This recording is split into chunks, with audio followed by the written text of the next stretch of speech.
Get ready for a chilling night. For the next 2 hours, let yourself be immersed in horror stories that will accompany you until you sleep. If these dark narratives help you delve into the world of dreams, don't forget to like and subscribe to the channel for more eerily peaceful nights. Have you ever imagined being alone in the middle of the night, in an isolated parking lot, when a frenzied bark shatters the silence? But it's not a dog. It's a man, with wild eyes and foam at the mouth, banging on your truck's window. What would you do? My experience that night made me question my sanity. The road has always been my home, my refuge, and sometimes my worst nightmare. I'm 42 years old and I've been a trucker for over 2 decades. That night I was on a route I knew like the back of my hand, a meet and turn shift that took me from southern Illinois to the Kentucky border. The dashboard clock read 2:15 a.m. when I reached the meeting point, an isolated parking lot beside Interstate 57. It was a place known among us truckers, but that didn't make it any less eerie in the early hours of the morning. I turned off the engine and leaned back in the seat, feeling the weight of exhaustion from hours of driving. I looked around, taking in the darkness that swallowed everything beyond the reach of the few streetlights. The wet asphalt reflected the yellowish glow, creating pools of light on the ground. There was no other truck in sight, which meant I would have to wait at least an hour for my colleague to arrive for the swap. I decided to make use of the time to rest a bit. After all, we truckers learn to value every minute of sleep we can get. I closed my eyes, letting the silence of the night envelop me. The only sound was the occasional hum of a car passing by on the distant interstate. Little did I know that this night would become one of the most disturbing trucker horror stories I would ever experience. An event that would make me question not only my safety on the road, but also the boundaries of human sanity. As I began to drift into a light sleep, something was about to turn this routine stop into a trucker's nightmare that I would never forget. I'm not sure how much time passed, but I was abruptly ripped from my slumber by a disturbing sound. At first, I thought it was just part of a confusing dream, but as my consciousness returned, I realized it was real and getting louder. It was a bark, but not like that of an ordinary dog. There was something wrong, something deeply unsettling about that sound. I tried to ignore it, hoping it was just some lost animal nearby. But the barking persisted, growing more intense and closer by the second. My heart began to race. Years on the road had taught me to trust my instincts, and at that moment every fiber of my being screamed that something was not right. Slowly, I opened my eyes and forced myself to look out the truck window. What I saw froze me with fear. Just inches from the glass, illuminated by the faint light of the street lamp, stood a man. Not an ordinary man, but a figure that seemed to have stepped straight out of my worst nightmares. He was large, probably in his 30s, with eyes wide open that reflected a pure and terrifying madness. And he was barking like a rabid dog, foam dripping from the corners of his mouth. I remained still, barely daring to breathe. My mind struggled to process what I was seeing. It was as if all the scary trucker stories I'd ever heard had materialized at once before my eyes. I knew I had to act, but fear paralyzed me. The dog man continued his relentless barking, his eyes fixed on me as if he could see straight into my soul. My survival instinct finally overcame my state of shock. With slow and deliberate movements, keeping my eyes locked on the terrifying figure outside, I reached for the ignition. My fingers trembled so much that I almost dropped the keys.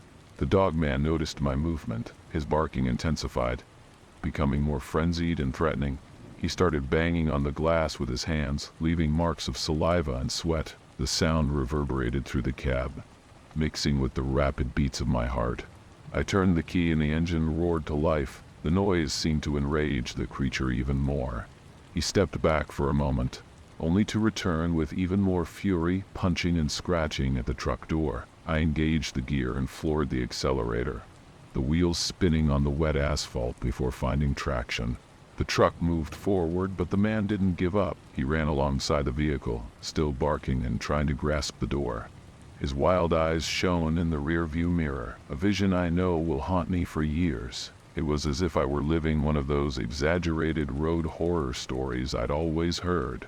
I pressed the accelerator harder, the truck's engine protesting against the sudden strain. Gradually, the figure diminished in the mirror until it finally disappeared into the darkness. But I dared not slow down. I drove for miles, my whole body shaking, before finally stopping at a well-lit and busy gas station. The fluorescent lights of the gas station had never felt so comforting. I parked my truck near the convenience store, my eyes constantly scanning the surroundings for any sign of that disturbing figure. My hands were still trembling as I picked up my cell phone. I dialed the dispatch number, my voice shaking as I reported the incident. The dispatcher, accustomed to road stories, fell silent for a moment before instructing me to stay put and wait for the local police. As I waited, I watched the sky begin to lighten on the horizon, bringing a relief I didn't know I needed so desperately. 2 police officers arrived shortly after. They listened to my account with serious expressions, occasionally exchanging glances between themselves. The older one sighed deeply before speaking. "Sir, you're not the first to report something like this in this area. We've been having issues with a local individual, an ex-veteran, serious mental problems. He sometimes wanders onto the road at night." The reality of what had happened began to sink in. It wasn't a supernatural entity or a fatigue-induced hallucination. It was a real man, deeply disturbed, wandering the dark roads. Somehow, that made it all the more terrifying. The officers assured me that they would increase patrols in the area and advised me to avoid solitary stops for a while. As they walked away, I stood there, watching the sun rise, reflecting on how reality can be more horrifying than any ghost story. That night would become one of the most disturbing trucker horror stories I'd ever experienced. A constant reminder of the real dangers lurking in the shadows of America's highways. Have you ever heard of the shoulder walkers? Imagine driving alone on Interstate 5 in the middle of the night, when suddenly, an elderly lady with a disturbing smile appears out of thin air. And she's not alone. I've been a trucker for 30 years, and what I encountered on that highway still haunts me to this day. If you think you've seen it all on the roads, think again. Keep watching and discover what truly lurks in the shadows. It was just another night in my life as a trucker. I'm 65 years old, and for over 30 years I've been crisscrossing the country's highways hauling cargo. On that particular night I was on my usual route from Vancouver to San Francisco, a trip I know like the back of my hand. The clock struck 1:15 a.m. as I entered Interstate 5, leaving the lights of Portland behind. Darkness swallowed the road ahead, broken only by the headlights of my truck. The radio played softly, more for company than for entertainment. I enjoy driving at night. There's less traffic, and the feeling of solitude on the road has its own charm. Of course, I've seen my fair share of strange things on these nighttime trips. Unexplained lights in the sky, animals appearing out of nowhere, and even people doing bizarre things by the roadside. But nothing could have prepared me for what I was about to encounter. I was traversing a particularly deserted stretch of the highway, miles away from any town or gas station. That's when I saw her for the first time. An elderly lady wearing a blue summer dress walking calmly along the shoulder of the road. I found it odd but not impossible. Maybe she was a hippie who had camped nearby, but she was just the first. Over the following months I started noticing more of them. Other truckers call them moonwalkers, but I prefer to call them shoulder walkers. Always at night, always alone, always walking. Men, women, young, old, all types. And they always gave me a strange feeling, as if something wasn't quite right. Months passed since I first noticed the shoulder walkers. Although their presence always made me slightly uncomfortable, I had grown accustomed to occasionally spotting them during my nighttime drives, until that fateful night.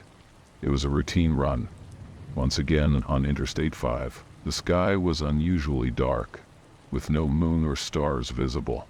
My headlights sliced through the darkness like knives, revealing only a few meters of asphalt ahead. That's when I saw her.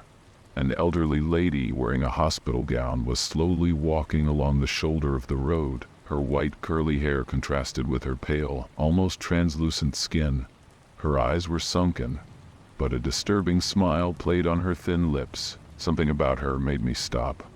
Maybe it was the resemblance to my late grandmother, or perhaps it was the sheer inappropriateness of her presence in that desolate place. I quickly checked my GPS. The nearest town was over 50 miles away. How could she have gotten there? Against my better judgment, I decided to stop. I grabbed my flashlight and stepped out of the truck. The sound of her shuffling footsteps echoed in the silent night. "Ma'am?" I called out, my voice trembling slightly. "Are you okay? Do you need help?" She didn't respond. She just kept approaching with that fixed smile. When she came close enough for the beam of my flashlight to illuminate her fully, a chill ran down my spine.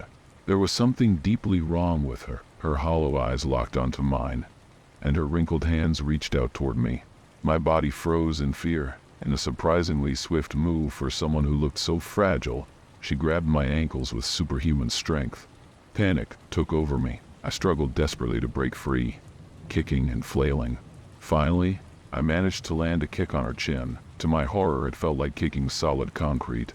But miraculously, she let go. I scrambled away from her, my heart pounding. She simply resumed her walk, as if nothing had happened. Her eyes, however, remained fixed on me as she faded into the darkness. I stood frozen on the cold asphalt for long minutes, trying to process what had just occurred. My ragged breathing was the only sound breaking the sepulchral silence of the night.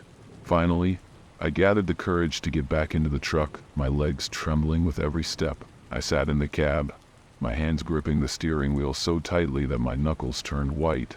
My mind raced, filled with unanswered questions. What was that thing? How could it have such strength? And why was it there, in the middle of nowhere? I started the engine, determined to get away from that place as quickly as possible. It didn't take long for me to catch up with her again. There she was, walking along the shoulder as if nothing had happened. Her hollow eyes fixed on me as I passed by, and that sinister smile still played on her parched lips. I stepped on the accelerator, eager to put as much distance as I could between us.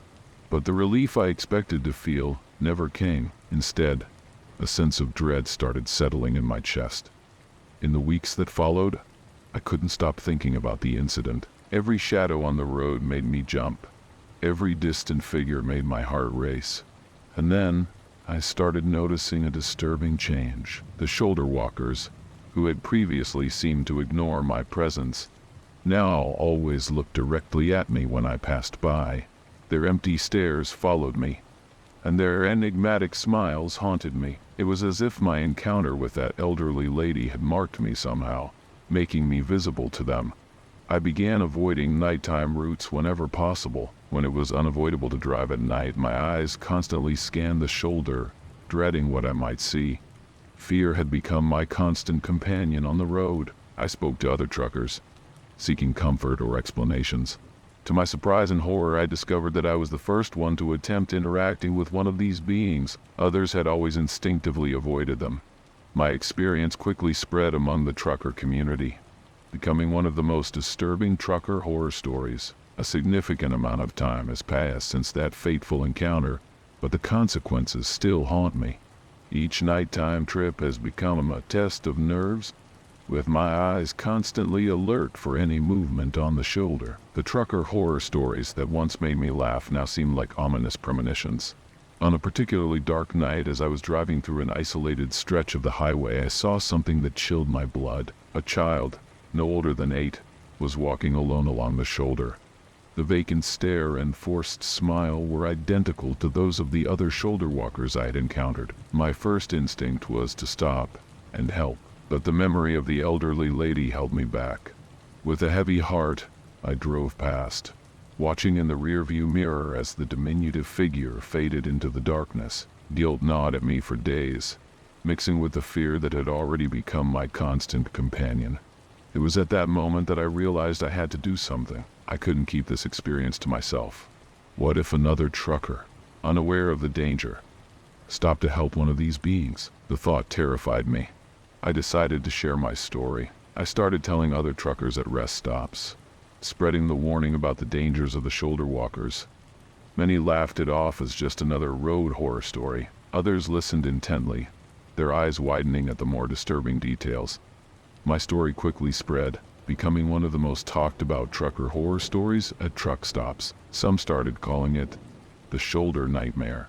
Others, the curse of the nocturnal walker. The name didn't matter as long as the message got across. Today, I'm still on the roads, facing my fears on every nighttime trip. The shoulder walkers are still out there, their hollow eyes always fixed on me as I pass by. But now I know I'm not alone in this silent struggle against the unknown. To all the truckers who will read this, and to anyone venturing onto the dark highways of the night, I leave this warning. If you see someone walking alone on the shoulder of a deserted stretch of road, do not stop. No matter how harmless they may seem, no matter how much you want to help, keep driving. For in the shadows of the night, not everything is what it seems. And remember, the haunted highways of truckers hold secrets that are best left undisturbed. Stay safe, stay alert, and above all, keep moving. Imagine yourself driving alone on a stormy night, in the middle of nowhere, when suddenly, everything goes dark. I was at a deserted truck stop in Kansas when a sinister blue light appeared in the sky, casting bizarre shadows all around me. I felt my heart race and a chilling sensation running down my spine. Do you believe in horror stories? Wait until you hear this one. Want to know what happened next? Keep watching, because this experience will keep you up at night. I'm a 55-year-old trucker with over 2 decades of experience on American roads. I work for Transcontinental Logistics, a transportation company based in Omaha, Nebraska. On that fateful night, I was making a routine delivery from Chicago to Denver, crossing the heart of Kansas on I-70. The dashboard clock showed 10:37 p.m. when I noticed the first raindrops hitting the windshield. It wasn't unusual to encounter storms in this region, but something in the air made me uneasy. The radio crackled with static, and the dark sky seemed to swallow the light from my Peterbilt 579's headlights. As I progressed along the deserted highway, the rain quickly intensified. Within minutes it turned into a fierce downpour. The windshield wipers struggled to keep up, and visibility dropped drastically. I knew it was getting too dangerous to continue. That's when I spotted the lights of a rest area ahead. I sighed in relief, knowing I could wait out the storm safely. I carefully maneuvered the truck into the almost empty parking lot, and turned off the engine with a tired sigh. Seated in the cab, I watched the rain batter the asphalt. Thunder rumbled in the distance, and occasional lightning flashes illuminated the black sky. Little did I know that this forced stop would be the beginning of one of the most disturbing experiences of my life as a trucker. The storm raged outside, turning the night into a chaos of wind and water. I was settled in the cab of my truck, trying to relax while waiting for the storm to pass. That's when everything changed in an instant.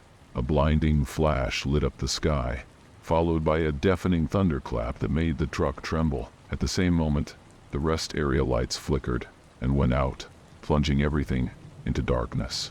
My heart raced, and I felt a chill down my spine that had nothing to do with the temperature. As my eyes adjusted to the sudden darkness, I noticed something strange. An intense, unnatural blue light began to move slowly behind the heavy clouds. It was too big and slow to be an airplane, but too fast to be part of the storm. My mind searched for a rational explanation but came up empty. The mysterious light continued its path, passing over the hills and distant trees. As it drew closer, the blue glow intensified, casting strange shadows across the parking lot. I wondered if other truckers were seeing the same thing, if this was some kind of rare meteorological phenomenon or something more. For about 10 minutes I sat paralyzed, watching this supernatural light cross the sky above me. The glow was so bright that it illuminated the entire parking lot as if it were daytime. My mind wandered through all the trucker horror stories I'd ever heard, but none of them compared to what I was witnessing. When the light finally disappeared behind the rest area, I realized I had been holding my breath for quite some time. As soon as the mysterious light vanished, I sat in silence, my heart still pounding. The minutes ticked by slowly as I tried to process what I had just experienced. The trucker horror stories I used to hear at rest stops seemed like child's play compared to my real-life encounter. Suddenly, as if someone had flipped a giant switch, the rain stopped completely. The silence that followed was almost as unsettling as the storm itself. Seconds later, the parking lot lights flickered back to life, blinking a few times before stabilizing. I looked around, trying to spot any other truckers nearby, any witnesses who could confirm what I had seen. The parking lot was almost empty, with only a few trucks parked far from mine. There was no sign of movement or anyone else who had noticed anything out of the ordinary. I took a deep breath, trying to calm my nerves. Part of me wanted to run away from that place, to continue my journey and leave this disturbing experience behind. But another part, perhaps the more sensible one, knew that I needed to rest before hitting the road again. After all, driving exhausted and scared could be just as dangerous as any supernatural phenomenon. I decided to stay for another hour, trying to compose myself. I turned on the radio, now working normally, and tuned into a country music station to ward off the oppressive silence. As the familiar notes filled the cab, I couldn't stop glancing at the sky through the windshield, half expecting to see that blue light return. After a tense hour, I decided it was time to get back on the road. The sky had brightened, revealing a carpet of bright stars, a surreal contrast to the chaos I had witnessed earlier. With my hands still trembling, I started the engine of my Peterbilt. I slowly drove out of the parking lot, my eyes alternating between the road ahead and the rearview mirrors. Part of me feared seeing some sort of spaceship or strange creature emerging from the darkness. But the I-70 was quiet and empty, as if nothing extraordinary had happened. As I drove, my mind kept replaying the events of the night. I knew that this experience would join the ranks of trucker horror stories shared among us road warriors. But unlike many of those stories, I was certain of what I had witnessed. It wasn't a fatigue-induced hallucination or a trick of the light. It was something real and unexplainable. The miles passed, and gradually I began to calm down. The familiar rhythm of the road under the truck's wheels brought a sense of normalcy. Still, I knew that this night had changed something within me. The long, solitary journeys I once enjoyed now carried a new weight of apprehension and expectation. When the sun finally rose on the horizon, illuminating the Kansas plains, I felt a deep relief. I had survived one of the most disturbing nights of my career as a trucker. As I continued toward Denver, I made a promise to myself to be more cautious during nighttime drives from then on. After all, one never knows what might be lurking in the shadows of the road, ready to turn an ordinary trip into a real-life nightmare. Try to imagine this. You, alone on the road at 2 a.m., your headlights slicing through the darkness, and suddenly 2 figures lying right in your path. Is it a trap, an illusion, or something even more sinister? Join me, because this true story of a veteran trucker will keep you up at night. Don't miss it. I've been a truck driver for over 2 decades. At 47, I've seen it all on these roads.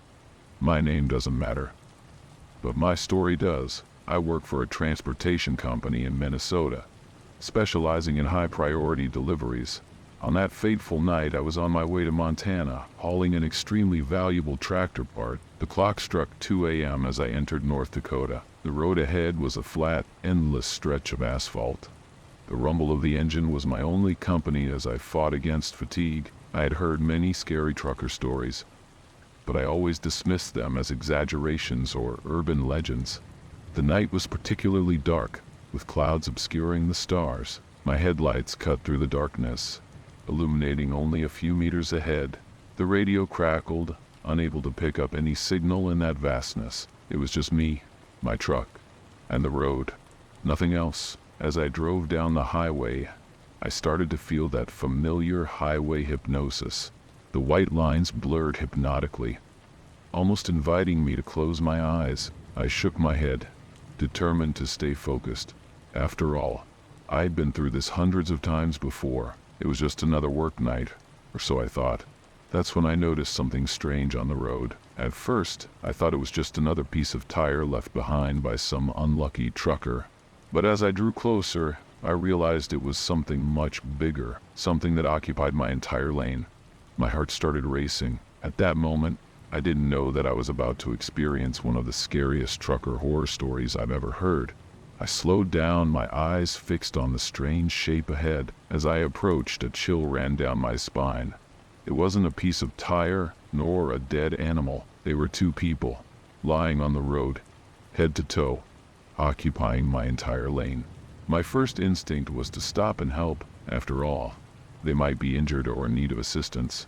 But something held me back. A small voice in the back of my mind warned me that something wasn't right. I remembered the scary truck driver campfire stories the veterans told at rest stops. With my heart hammering in my chest, I swerved to the other lane, barely missing the figures lying on the asphalt. I drove past them slowly, expecting to see some movement, some sign of life, but they remained still, like mannequins abandoned in a dark display window. I stopped the truck a few meters ahead, my mind in conflict. Part of me wanted to go back and check if they were okay.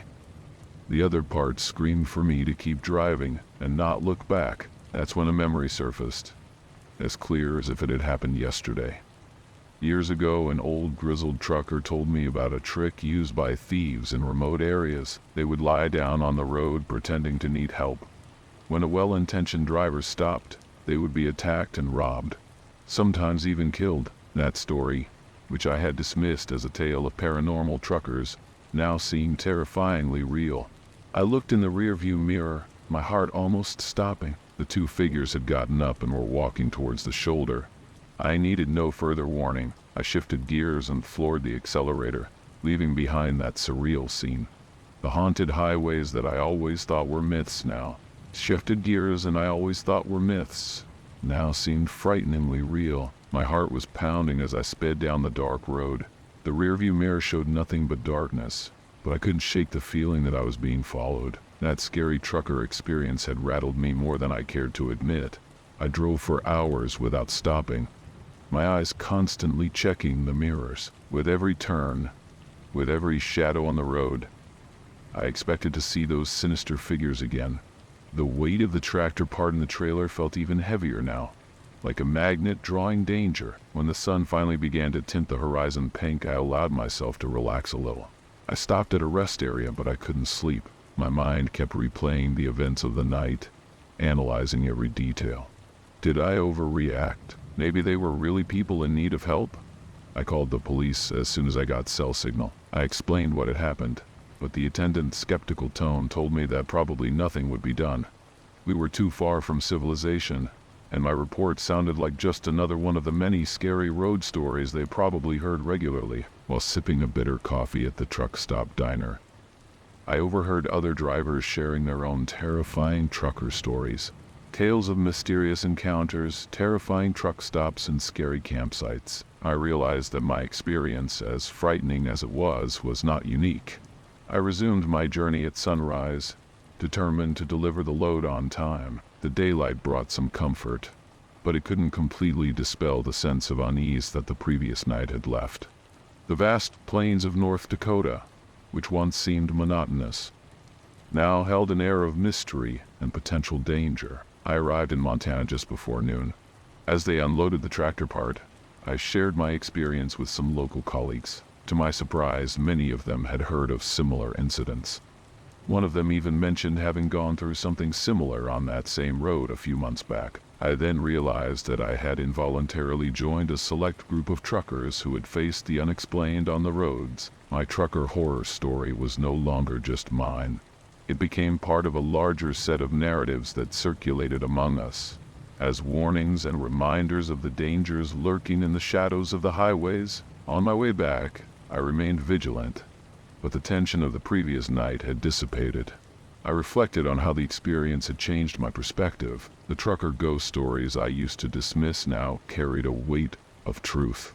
Life on the road, which I thought I knew so well, revealed itself to be full of mysteries and unexpected dangers. When I got home, I silently thanked that old grizzled trucker whose advice probably saved me. I realized that his story, just as mine now, was part of an oral tradition among truck drivers, a way to keep ourselves safe and alert during the long, solitary nights on the road. And as I prepared for my next trip, I knew that I would carry with me not only the load in the trailer, but also a new awareness of the secrets and perils that the roads hold in the shadows of the night. Imagine yourself alone, in the middle of a deserted mountain road, when suddenly something starts moving in your truck. You're about to find out what really happened that night, and I assure you, it wasn't a bear or an ordinary thief. Get ready for a chilling story that will make you think twice before pulling over again. Stay with me until the end, and you won't believe what I saw. I've been driving the roads of this country as a trucker for 10 years now. At 45, I know every curve and truck stop in the U.S. like the back of my hand. I work for a large transportation company, hauling cargo from coast to coast. My home is the cabin of my Peterbilt 579, a steel giant that accompanies me on all my journeys. On that night, I was on the route from Tucson, Arizona to Salt Lake City, Utah. It was a trip I had made hundreds of times, but this time would be different. The main highway was closed due to a sudden flood, forcing me to take a detour through the mountains in southern Utah. Scary trucker stories always mentioned these back roads, but I never paid much attention to them. The sun had set hours ago when I started feeling the weight of exhaustion on my eyes. I decided it was time to pull over and get some rest. I found a wide enough shoulder to park my truck safely. I was in the middle of nowhere, with the nearest town at least 40 miles away. The darkness was absolute. Not even the moonlight could penetrate the dense clouds covering the sky. I turned off the engine and the lights, plunging everything into a sepulchral silence, the kind of silence that makes your ears ring, searching for any sound. I climbed up to the bunk at the back of the cabin, my makeshift bed during the long trips. As I settled in for sleep, I couldn't help but think of the scary truck driver campfire stories that circulated among us. But I was a road veteran, and nothing scared me anymore, or so I thought. Little did I know that this night would become one of the most terrifying trucker experiences of my life. A story that I would tell to rookies as an example of the dangers of terrifying truck stops. I closed my eyes, trying to push those thoughts away, and soon fell into a deep sleep, lulled by the familiar sound of the wind buffeting against the metal siding of my faithful road companion. The digital clock on the dashboard read 4:00 a.m. When I woke up with a start, my heart raced as I heard a strange noise coming from outside. Something or someone was fiddling with the air and power cables between the cabin and the trailer. The sound was so close it felt like it was just inches from my head, separated only by the thin metal wall of the cabin. I froze, barely daring to breathe. The scary trucker stories I had always dismissed as exaggeration now seemed terrifyingly real. My mind raced, imagining who or what could be out there in the middle of nowhere at 4 a.m. Thieves? Some wild animal? The possibilities were endless and increasingly frightening. Suddenly I felt a substantial weight climb onto the rear platform of the truck. The entire vehicle shook with the impact. I quickly calculated, by the movement, it must be something weighing between 200 and 300 pounds. Too big to be a common thief. My first thought was a bear or a mountain lion, creatures I knew inhabited the mountains of Utah. Fear gave way to adrenaline. I knew I had to do something, and fast. I decided the best strategy was to scare whatever was out there. Gathering all my courage, I raised my hand and slapped the wall of the cabin hard. The sound echoed in the silent night like a gunshot. What happened next chilled me to the bone. A male scream of sheer terror ripped through the air. The weight on the platform disappeared abruptly, followed by the sound of something or someone falling to the ground. But the worst was yet to come. Within seconds, the air was filled with the screams of at least a dozen other voices. My heart was pounding so hard I thought it would burst through my throat. This wasn't an animal.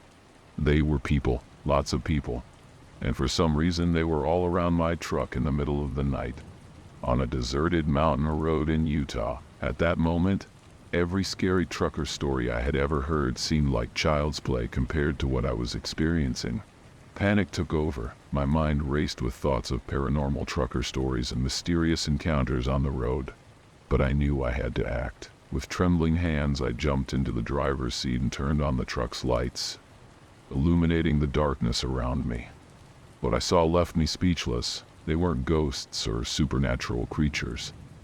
They were soldiers. An entire group of men dressed in military uniforms was scattered around my truck, some lying on the ground, others in defensive positions. Their faces wore a mixture of shock and confusion that probably mirrored my own. I slowly opened the cabin door and stepped out, keeping my hands visible. "What's going on here?" I shouted, my voice still trembling with adrenaline. One of the soldiers, apparently the leader, stepped forward. "Sir, we apologize for the disturbance. We're from the Army Reserve. conducting nighttime capture exercises. As he explained, the situation started to make sense. They were looking for an abandoned truck as part of their training. The target vehicle was a few miles away, and they hadn't expected to find an occupied truck on this remote stretch of road. When they saw me, they thought I was part of the exercise. I explained that I was just a trucker taking a rest stop. I mentioned my military past, which helped break the ice. Soon we were all laughing about the absurd situation. The group leader had to use the radio to inform his commanding officer about the misunderstanding and ensure that the other squads didn't bother me. As I watched the soldiers reorganize and continue their exercise, I couldn't help but think how reality can sometimes be stranger than fiction. There I was in the middle of nowhere, living one of the most unusual experiences of my career as a trucker. After the unexpected encounter with the soldiers, I returned to the cabin of my Peterbilt, but sleep had completely abandoned me. As the sky began to brighten on the horizon, I started the engine and decided to resume my journey. The wheels rolled on the asphalt, but my mind kept replaying the events of the previous night. I smiled to myself, thinking about how this experience would become one of my favorite stories to share at truck stops. As the sun rose, painting the sky with shades of orange and pink, I reflected on the lessons that night had taught me. After 15 years on the road, I thought I had seen it all. But the truth is, life as a trucker always has something new to surprise us. I realized that the scary stories circulating among truckers weren't just tales to spook rookies. They served as constant reminders to always stay alert and prepared for the unexpected. The road is unpredictable, and each stop, each bend, may hide a new adventurer, a new challenge. As I drove towards Salt Lake City, my final destination, I felt a newfound appreciation for my job and the trucker community. We were all storytellers, sharing our experiences to keep each other safe and entertained during the long, solitary hours on the road. I decided that when I reached the next stop, I would call my wife and kids. I'd tell them about my nocturnal adventure, knowing they would laugh and worry at the same time. That's how we maintained our connection, even with the thousands of miles that often separated us. When I finally arrived in Salt Lake City, exhausted but satisfied, I realized I had gained more than just a good story to tell. I had been reminded of why I loved this job so much. The constant promise of something new, the camaraderie among truckers, and the feeling of freedom that only the open road can provide. I parked my truck at the depot, ready to unload and prepare for the next trip. As I closed the cabin door, I gave the dashboard an affectionate pat. My old Peterbilt and I had been through yet another adventure together, and I knew there would be many more to come. After all, in the life of a trucker, each journey is a new story waiting to be told, and I couldn't wait to see what the next road had in store for me. Imagine yourself alone in the darkness of the Rocky Mountains, when a stranger emerges from the shadows holding a knife. Can you feel the tension? My hands were shaking as fear mixed with the night. It was just the beginning of a night I will never forget. Stay tuned until the end to uncover how a roadside stop turned into a scary encounter that could have ended in tragedy. Don't blink, for the truth is darker than you imagine. It was well past midnight when I decided to pull my truck over to the side of the highway. I was exhausted after driving non-stop for hours, and the weight of my 20 years of experience as a trucker seemed to pull me down. At 53, I knew the dangers of the road all too well, especially in the Canadian Rocky Mountains where I found myself now. The silence was deafening as I turned off the engine. Darkness swallowed everything around, except for the faint glow of stars above. I stepped out of the cabin, stretching my numb legs and breathing in the cold mountain air. The scent of pine and damp earth filled my nostrils, bringing a familiar sense of loneliness. I walked to the back of the truck, where I kept my small camping kit. Even on quick stops, I always preferred to set up my tent rather than sleep in the cramped cabin. It was my little ritual, a way to feel more connected to the world beyond the road. As I set up the tent, my thoughts wandered to the stories circulating among truckers. Scary truck driver campfire stories were not uncommon, but I always took them with a pinch of salt. After all, having spent so many years on the road, I had seen my fair share of strange things, but nothing that couldn't be explained by fatigue or an overactive imagination. With the tent set up, I sat at the entrance, lighting a cigarette and gazing at the empty road. The occasional glimmer of distant headlights was the only indication that I wasn't completely alone on this desolate stretch. As the smoke mingled with the night air, I wondered how many scary trucker stories had begun on nights like this, in places as isolated as this. I stubbed out my cigarette and prepared to enter the tent when a strange noise caught my attention. It was a muffled sound, almost imperceptible, coming from the dense forest bordering the highway. My body tensed up, years of experience on the road making me alert to any anomaly. I stood still, trying to discern the sound. It could be just an animal, I thought, attempting to calm my nerves, but something about that noise seemed different. It wasn't the characteristic noise of a deer or a bear. It was something more human. Slowly, I took the flashlight from the pocket of my jacket. The beam of light sliced through the darkness like a knife, revealing the motionless trees and mist forming on the forest floor. I swept the area with the light, my heart racing with each passing second. That's when I saw it. A quick movement between the trees, just for an instant, but unmistakable. A human figure. My mind immediately evoked all the scary truck driver horror stories I had ever heard. Terrifying truck stops, mysterious encounters on the road. I had always thought they were just stories to spook truckers, but in that moment, each one of them felt terrifyingly real. I swallowed hard, my throat suddenly dry as paper. "Is there someone there?" I shouted, my voice shaking slightly. There was no response, only the oppressive silence of the night. I decided it was time to leave. Quickly, I began to dismantle the tent, my fingers clumsy with haste and growing fear. As I struggled with the tent, I heard approaching footsteps. My heart hammered in my chest, and I spun around abruptly, the flashlight trembling in my hand. The light revealed a man, standing just a few meters away. He was dirty, with torn clothes and an empty gaze that chilled me to the bone. "I need help," he said, his voice hoarse and devoid of emotion. Instinctively, I took a step back, my mind racing through all the scary trucker stories I had heard. This was the kind of encounter that usually ended badly in such narratives. "What kind of help?" I asked, trying to keep my voice steady. The man took a step forward, and I could see that he was holding something in his hand. My blood ran cold when I realized it was a kitchen knife.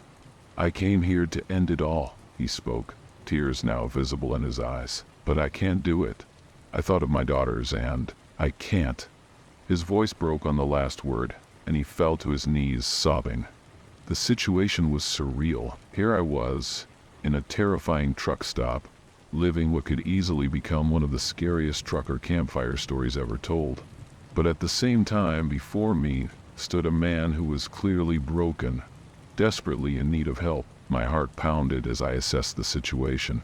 The man remained on his knees, sobbing, the knife still in his trembling hand. All my years of experience as a trucker hadn't prepared me for this moment. Scary trucker stories usually ended in tragedy or escape. But I knew I couldn't just drive away. "Look, buddy," I began, keeping my voice calm. "Let's talk about this, okay? But first, how about you put that knife down?" I watched carefully as he hesitated, then slowly placed the knife on the wet grass. Cautiously, I approached him, maintaining a safe distance. "I'll call the police, all right? They can help." He nodded silently, his body still shaking with suppressed sobs. As I dialed the emergency number, I kept my eyes fixed on him. The call was brief. I explained the situation and our location. The operator assured me that a patrol car would be on its way shortly. The minutes that followed seemed to drag on. We talked, or rather I spoke, and he occasionally responded with nods. I spoke about life on the road, the beauties I had seen, and the challenges I had faced. I tried to show him that no matter how dark the night seems, there is always a dawn waiting. When the lights of the police car finally pierced the darkness, I felt a mix of relief and apprehension. The officers approached with caution, but the man offered no resistance. Before they took him away, I looked into his eyes and said, "Remember your daughters. They need you. Be strong for them." As I watched the patrol car drive away, I realized I had just lived through one of the most intense experiences of my career as a trucker. It wasn't a ghost story on the road or a supernatural trucker tale, but it was real, visceral, and deeply human. Quietly, I dismantled my tent, reflecting on what had transpired. When I returned to the cabin of my truck, the sky was beginning to brighten on the horizon. I started the engine, feeling the familiar rumble under my feet. As I merged back onto the highway, I knew I would carry this story with me for a long time, not as one of those scary trucker stories we often share, but as a reminder of human fragility and the importance of reaching out to help, even in the most unexpected situations. The highway stretched before me, infinite and full of possibilities, and I, as always, continued on my journey, carrying the experiences of that night with me, ready to face whatever the next stretch of the road might bring. I've been a trucker for over 15 years, and I can say with certainty that I've seen my fair share of strange things on the roads, but nothing compares to what happened on that autumn night when I was making a routine delivery to Charlotte, North Carolina. The air was crisp, with a hint of humidity signaling the approaching winter. My name doesn't matter, but what I'm about to tell you will stay with you for a long time. This is one of those scary trucker stories that circulated gas stations and rest stops, but I can assure you that every word is true. I know, because I lived every second of that nightmare. It was almost 11 at night when I entered the I-77 near the junction with the I-85. Traffic was surprisingly calm for a weekday, and I was grateful for it. My eyes were burning from exhaustion after countless hours behind the wheel, but I knew I was close to my destination. That's when I saw him for the first time. On the side of the road, partially obscured by the shadows of the trees, stood a man, or at least, that's what it seemed at first glance. As I drew closer, I noticed something strange about his appearance. He was completely black, not just his skin but his entire being. It was as if he were a three-dimensional silhouette, with no discernible features beyond his humanoid shape. A chill ran down my spine as I drove past him. My years of experience on the road had taught me to trust my instincts, and in that moment, every fiber of my being screamed that something was wrong. Very wrong. This was the beginning of one of the most chilling trucker stories I've ever heard, or rather, lived. I tried to push the image of that shadowy figure out of my mind, focusing on the road ahead. After all, I'd seen my fair share of strange things in all these years as a trucker, but something about that apparition bothered me deeply, as if it had touched some primal instinct within me. I kept driving, my truck's headlights slicing through the darkness of the night.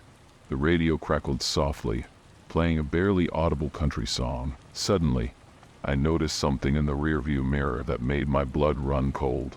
A dark shape was moving swiftly along the roadside, keeping pace with the truck. I blinked several times, certain that my tired eyes were playing tricks on me, but the figure persisted, moving at an impossible speed for a human being. It was him, the same black silhouette I had seen before, now following me along the highway.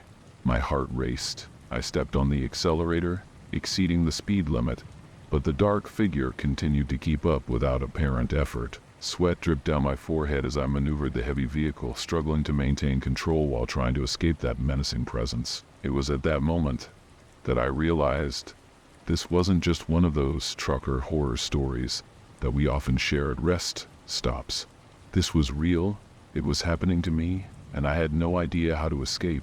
The night that started as a routine delivery was quickly turning into one of the scariest trucker stories. The truck's dashboard indicated that I was dangerously above the speed limit, but fear kept me from slowing down. My eyes darted back and forth between the road ahead and the rearview mirrors, where that shadowy figure relentlessly pursued me. Suddenly, the lights on the dashboard started flickering and the truck's engine stalled. "No, no, no!" I shouted, pounding the steering wheel in desperation. The vehicle gradually lost speed until it came to a halt on the shoulder. I froze, my fingers still gripping the steering wheel so tightly that my knuckles turned white. With my heart hammering in my chest, I saw through the side mirror the black figure slowly approaching the truck. This wasn't just one of those chilling trucker stories. I was living a real nightmare. The being stopped next to the driver's door, its obscure form filling the window. In a burst of courage or perhaps sheer terror, he flung the door open, expecting to hit the creature. But the door passed right through it as if it were made of smoke. Before I could react, I felt an intense cold envelop my body, as if I were being sucked into an icy abyss. In that moment, flashes of memory invaded my mind. I recalled stories of haunted truckers I had heard over the years, accounts of inexplicable encounters on lonely roads. I realized that I was now part of those stories, but unlike the others, I was experiencing this terror firsthand. The intense cold that enveloped me lasted only a few seconds, but it felt like an eternity. When it finally passed, I opened my eyes, expecting to find myself in some strange place, or perhaps not wake up at all. To my surprise, I was still in the truck, exactly where it had stopped. I frantically looked around, searching for the shadowy figure, but there was no sign of it. The truck's engine roared back to life on its own, as if nothing had happened. Confused and still trembling, I decided to continue my journey, eager to reach my destination and leave this experience behind. When I finally arrived at the delivery location in Charlotte, dawn was breaking. As I unloaded the cargo, I couldn't stop thinking about what had happened. Was it real? Had it been just a hallucination brought on by exhaustion? Doubts consumed me. That's when I noticed something strange in my reflection on the polished side of the truck. For a brief moment, I saw a dark shadow next to me, as if it were a part of me. I blinked rapidly, and the image disappeared, but the chill I felt was very real. I realized at that instant that my experience wasn't just another one of those eerie trucker stories.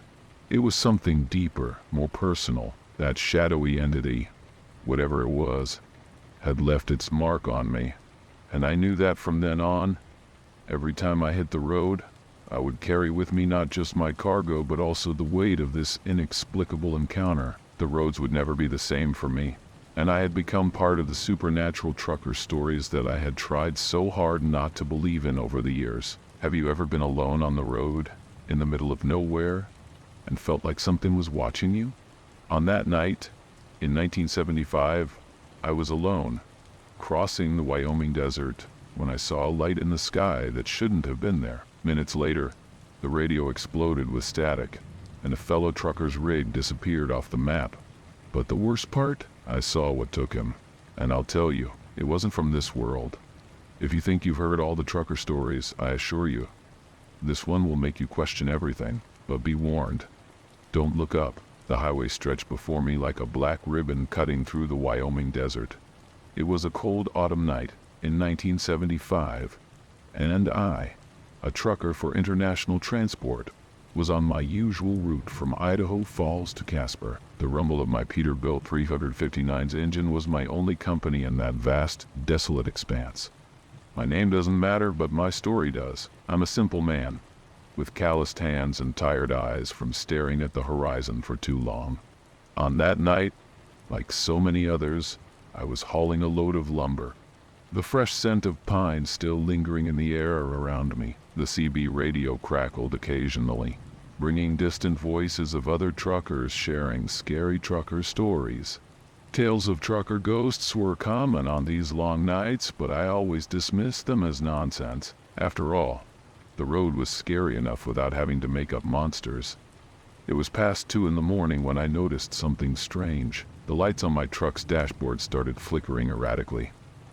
I thought it was just an electrical malfunction. But then I saw something that made me question my sanity. A bright light appeared in the sky, moving in a way that no aircraft I knew could match. I tried to convince myself that it was just a meteor, part of the meteor shower lighting up the sky that night. But as the light drew closer, I felt a chill down my spine that had nothing to do with the outside temperature. That's when the CB radio came alive with a frantic voice. Anyone seeing me? There's something following me. The voice on the radio belonged to Jake, a fellow trucker who was a few miles ahead of me. The panic in his voice was palpable, sending shivers down my spine. I grabbed the microphone, responding with all the calm I could muster. Jake, this is Bill. I hear you. What's going on? My eyes frantically scanned the road ahead, searching for Jake's taillights. Bill, there are some lights. They're everywhere. They're not normal headlights. They're dancing in the sky."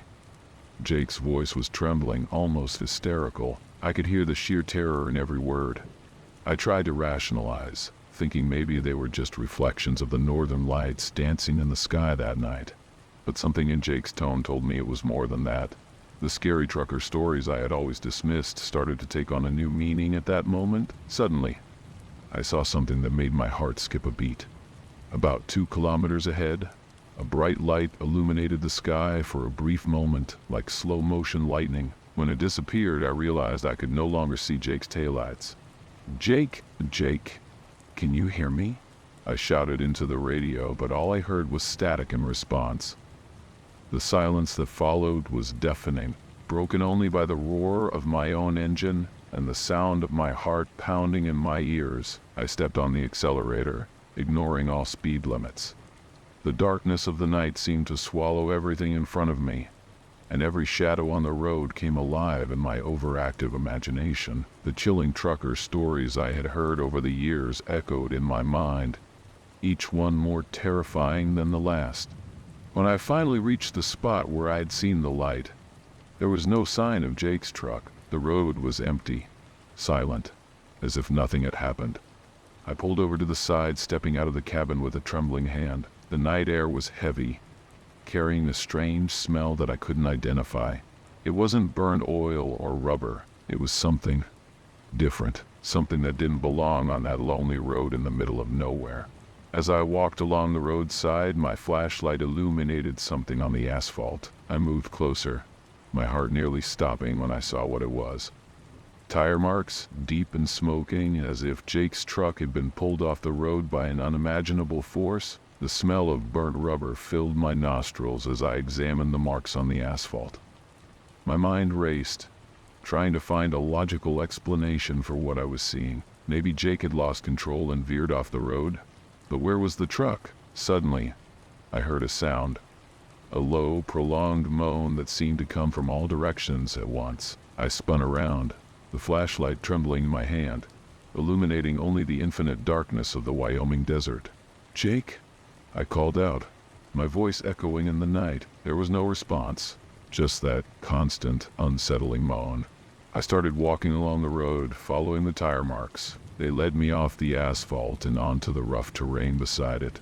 That's when I saw something that made my blood run cold. Jake's truck was there, about 100 meters from the road, but it wasn't standing upright. It was lying on its side, as if a giant hand had knocked it over like a toy.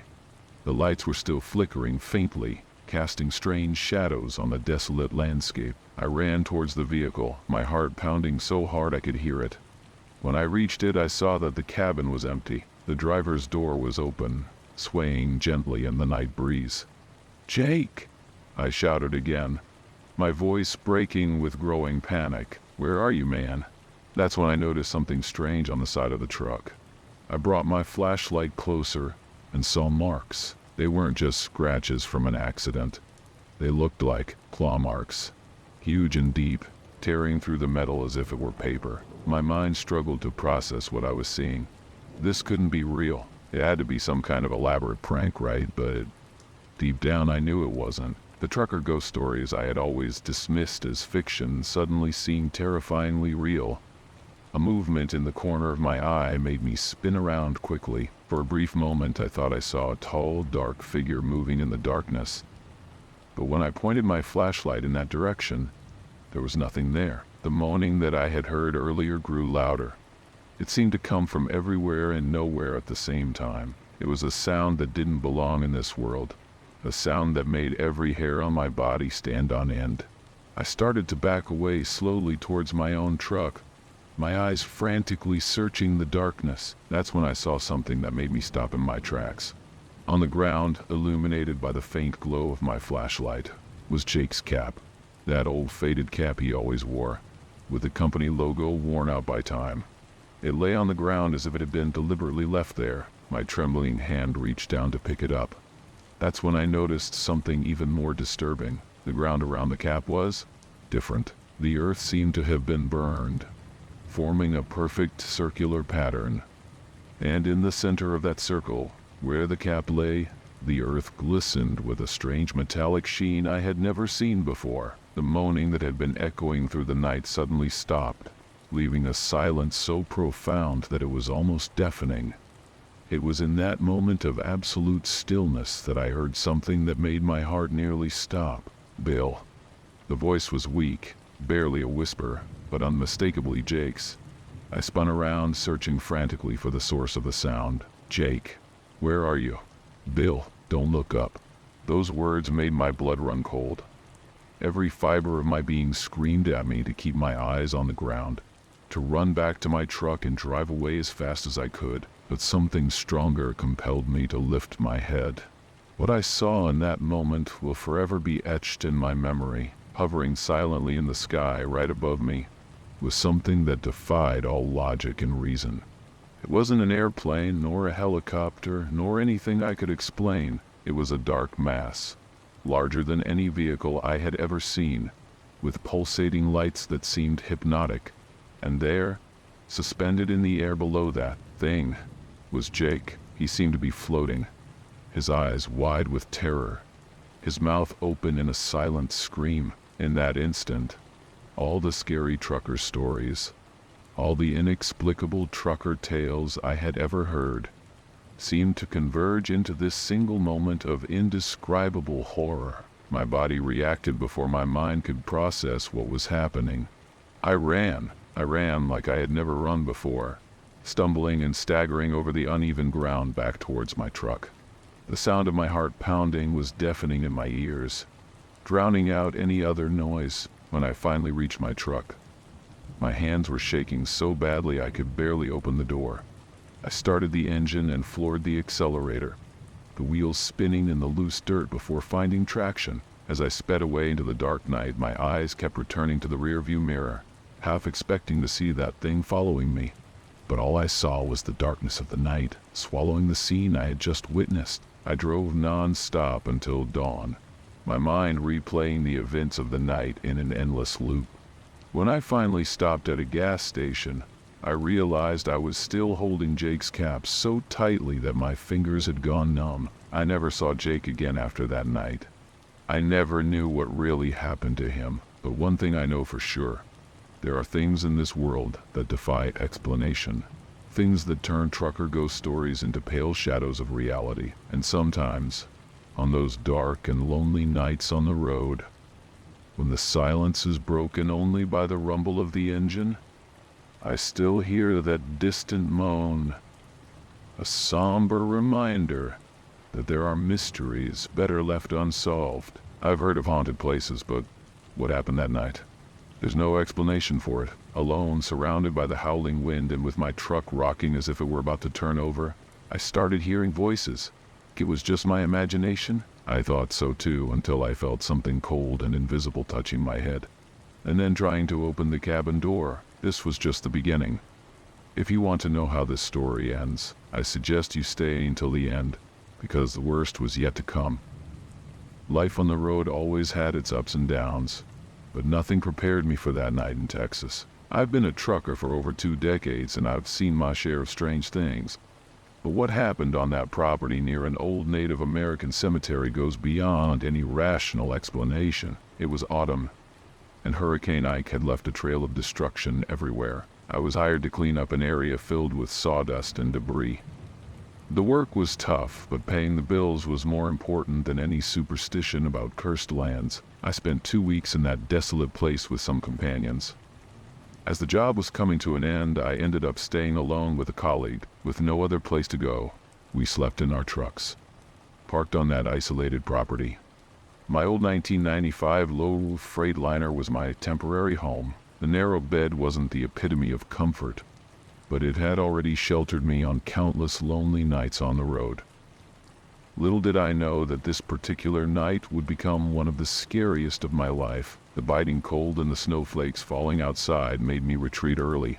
Around 8 p.m., I lay down with my head near the window, wrapped in blankets, trying to ignore the howling wind that made the truck rock. Little did I know that this night would turn into one of the scariest trucker stories I've ever experienced. The wind picked up intensity, howling like a wounded animal. My truck rocked violently, as if an invisible force were trying to turn it over. Amidst the chaos, I heard something that sent shivers down my spine. Voices. Muffled. Almost inaudible voices, but unmistakable. Who the hell is making noise at this time? I thought aloud, trying to convince myself that it was just my imagination playing tricks.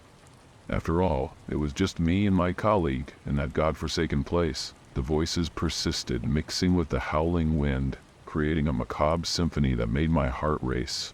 Suddenly, I felt something that defied all logic, an ethereal cold sensation, as if a hand had reached through the small ventilation window and touched my head. Panic took over me. I threw my elbow back, trying to ward off that invisible presence. For a moment, the touch ceased, but the relief was short-lived. The wind intensified even more, and then I heard something that froze me in place. Someone, or something, was trying to open the door of my truck. My heart was pounding so hard I thought it would burst out of my chest. The door was locked, but that seemed insignificant compared to the terror that was unfolding. Inside the cabin, chaos ensued. The wind, in some impossible way, seemed to have invaded the interior of the truck. There was a deafening noise of plastics being torn, as if an invisible whirlwind were destroying everything around me. In the midst of panic, I could only stammer, "Lord, what's happening?" Little did I know that this night would become one of the scariest trucker ghost stories ever told. Terror reached its peak when I felt an overwhelming pressure on my body. It was as if an invisible force were trying to immobilize me on the narrow bed of the truck. Panic took over, and my mind screamed in despair. I tried to call for help, but my tongue felt heavy as lead, refusing to form words. In my desperation, I turned to the faith that had always accompanied me on long, solitary journeys.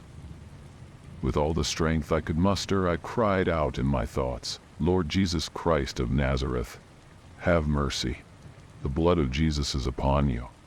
I repeated these words like a mantra, an anchor in the supernatural storm that engulfed me. Slowly, I felt the pressure lessen.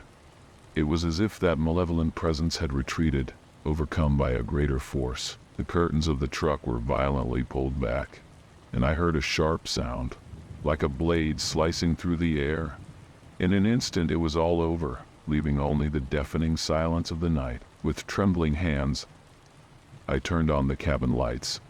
My eyes frantically scanned every corner, searching for any tangible sign of that terrifying encounter. There was nothing but the disorder caused by the inexplicable indoor gust. With my heart still racing, I grabbed my Bible and started reading aloud, seeking comfort in the sacred words. The night dragged on slowly, and I remained vigilant, fearful that the malevolent presence might return. When the first rays of sunlight finally broke through the darkness, I felt an indescribable relief. That's when my colleague, who slept in the truck next to mine, appeared with a confused expression. To my surprise, he hadn't heard a thing during the night, except for the sound of the wind. That experience, one of the most chilling trucker stories I've ever lived, seemed to be mine alone. The rising sun brought a sense of relief, but also deep unease. As I surveyed the desolate landscape around me, marked by the debris left by Hurricane Ike, I tried to process the events of the previous night. My colleague looked at me with concern, clearly disturbed by my haggard appearance and the chaotic state of the inside of my truck. "You okay, partner?" he asked, furrowing his brow. "Looks like you've been through a war in here." I hesitated for a moment, pondering whether to share my experience. After all, scary trucker stories were common on the roads, but what I had experienced went beyond any tale I'd ever heard. I decided to be honest, even if it meant sounding crazy. "Something strange happened last night," I began, my voice still trembling.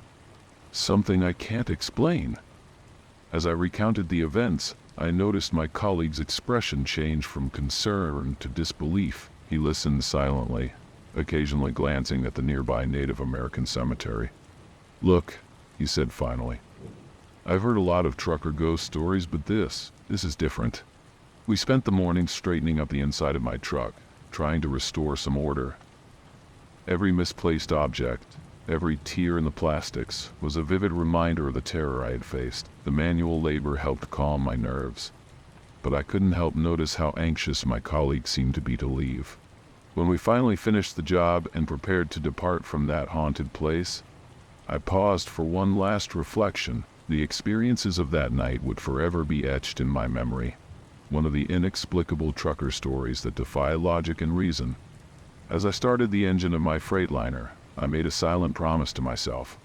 Never again would I accept jobs in places with shadowy reputations, no matter how tempting the offer. Some roads, I learned, are better left untraveled. With one last glance at the property that now seemed strangely peaceful in the daylight, I drove off. The familiar rumble of the engine brought a sense of normalcy, a reminder that life went on. But I knew that from that moment on, every shadow on the road, every strange noise in the night, would carry the echo of that terrifying experience. As the Native American cemetery faded in the rearview mirror, I couldn't help but think of how many other truckers, on how many other lonely roads, would have their own horror stories to tell. The road, I realized, keeps its secrets, and some of them are better left untold. I was driving at night, alone, on one of those highways rumored to be haunted, crossing through the country's interior. It was late, and the silence was only broken by the sound of my tires on the asphalt. My name is Nathan, and I've always been a skeptic when it comes to the veracity of these scary stories. That night, my goal was simple: to get home after a business trip. Little did I know that I was about to experience one of the most intense, terrifying encounters of my life. The highway was deserted. The tall, dark trees alongside the road seemed to hide ancient secrets. As I drove, a sharp scream pierced the tranquility of the night. I braked abruptly,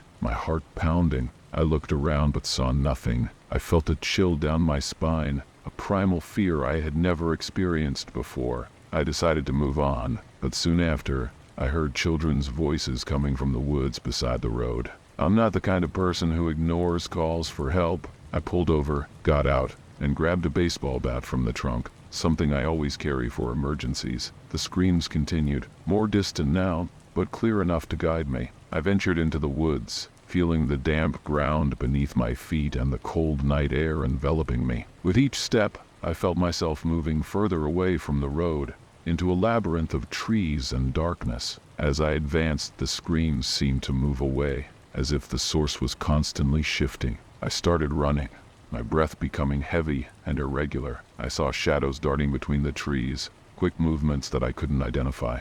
My heart raced, and the whispers all around intensified the sense of being lured into a trap. The forest closed in on me, and I began to doubt I would find my way out. Finally, I realized I was lost. The screams had ceased, replaced by an oppressive silence. I was sweaty and tired, my mind a whirlwind of terrifying thoughts. I decided to turn back, the only source of safety I had. But in the darkness, everything looked different. The trees loomed larger, and every sound was an invisible threat. Despair started to set in, but I kept walking, determined to escape the nightmare. My breath was ragged as I tried to orient myself in the darkness. Every time I thought I was heading in the right direction, I felt more lost. It was as if the forest had a life of its own, conspiring to keep me away from the road. The skepticism that had always accompanied me was quickly fading, giving way to visceral fear. The screams had stopped, but the whispers persisted, murmuring unintelligible words that seemed to mock my situation. I was forced to stop several times, trying to hear some familiar sound that would guide me back. In the dim light, I saw quick shadows, always at the corner of my vision, disappearing when I tried to focus on them. Suddenly, a new sound broke the silence. Footsteps behind me. I spun around, the baseball bat tight in my hands, ready to defend myself. But there was no one, just the darkness and the motionless trees. A chill ran down my spine. I began to doubt my own sanity. "Nathan, what are you doing here?" I thought, regretting my decision to leave the car. I recalled all those night terror stories I had always scoffed at, and now it felt like I was living one of them. I decided the best course of action was to follow a straight line and try to find some reference point. With each step, the whispers seemed closer, more insistent. I avoided looking to the sides, afraid of what I might see. The forest felt like it was closing in on me, and the air grew heavier, almost suffocating. Then, a snap. Something moved between the trees, and for the first time, I clearly saw a figure, a human silhouette, moving erratically. "Okay, this is too much," I shouted, more to myself than to whatever might be out there. The figure didn't respond, just continued to move between the shadows. I knew I had to get out of there, but every time I tried to move forward, it felt like I was being pulled deeper into the darkness. Finally, after what felt like an eternity, I heard the most comforting sound, the distant rumble of an engine. It was my car, still running, a beacon of safety in the oppressive darkness. I gathered my last bit of strength and ran toward the sound, ignoring the whispers and shadows that pursued me. When I reached the car, my lungs were burning and my legs were weak. Without looking back, I quickly got in and locked the doors. The baseball bat fell to the floor as I struggled to catch my breath. I turned on the headlights, hoping to illuminate something, but saw only the immobile trees and the deserted road ahead. I didn't know what I had just experienced, but I knew I had to leave. I drove at high speed, not daring to look back. The night terror I faced in those woods would be forever etched in my memory. That night, the highway I had always traveled with skepticism showed me that some true horror stories are more real than we want to believe. I arrived home still trembling, and the sense of safety my home once offered now felt like a fragile consolation compared to what I had faced. The encounter on the haunted highway and in the woods left me with question. The night was moonless, and the stars seemed to hide behind dark clouds. I, Sebastian, and my girlfriend, Madison, were on our way back from a relaxing weekend at a mountain cabin. It was about 10:30 in the evening, and the road was deserted, surrounded by dense woods stretching for miles. The car radio played a soft melody, barely audible, as we chatted about the pleasant moments we had shared. Suddenly, the car started to shake, and I realized something was wrong. I pulled over and got out to check. One of the tires was flat. "Damn," I muttered, trying not to alarm Madison. She looked at me with concern as I opened the trunk to retrieve the spare tire and the necessary tools. The dashboard clock read 10:55 in the evening when I began to change the tire. Madison stayed in the car, using her phone's flashlight to help me see. The deserted road felt even more oppressive with the darkness surrounding us. The dense woods that enveloped us seemed to absorb all sound, creating an unsettling silence. As I worked, a muffled sound broke the silence. It seemed to come from somewhere within the woods, followed by a loud, frightening scream, as if a large animal was in agony. My heart raced, and I felt a chill down my spine. Madison looked at me with wide eyes, clearly scared. "Did you hear that?" she asked, her voice trembling. "Yes, I did," I replied, trying to stay calm. "It must be some wild animal, but deep down I knew something wasn't right." The silence returned, but now it carried a sense of impending danger. I hurried to finish changing the tire, but curiosity and concern got the better of me. The clock now read 11:30 at night, and I felt compelled to investigate. Someone might be in need of help. "Stay in the car and lock the doors. I'll take a look," I told Madison, who reluctantly agreed. I grabbed a flashlight and ventured a few meters into the woods, guided by the need to understand what was going on. As I walked, the sound of my footsteps on the dry leaves seemed amplified in the night's quiet. With each step, my heart pounded harder, and I prayed I wouldn't find anything scary. The flashlight illuminated only a few meters ahead, and the darkness seemed to swallow everything around. The dense forest muffled sounds, and the silence was intimidating. As I listened, I heard the muffled sound again, now closer and clearly more disturbing. I continued walking, my heart pounding in my chest. Suddenly, I saw a faint light in the distance, as if candles were lit. I approached slowly, trying to make as little noise as possible. When I finally got close, I hid behind a tree. A man stood in the center of a circle formed by candles. He was shirtless, his body painted red, and his face blackened, giving him an even more sinister appearance.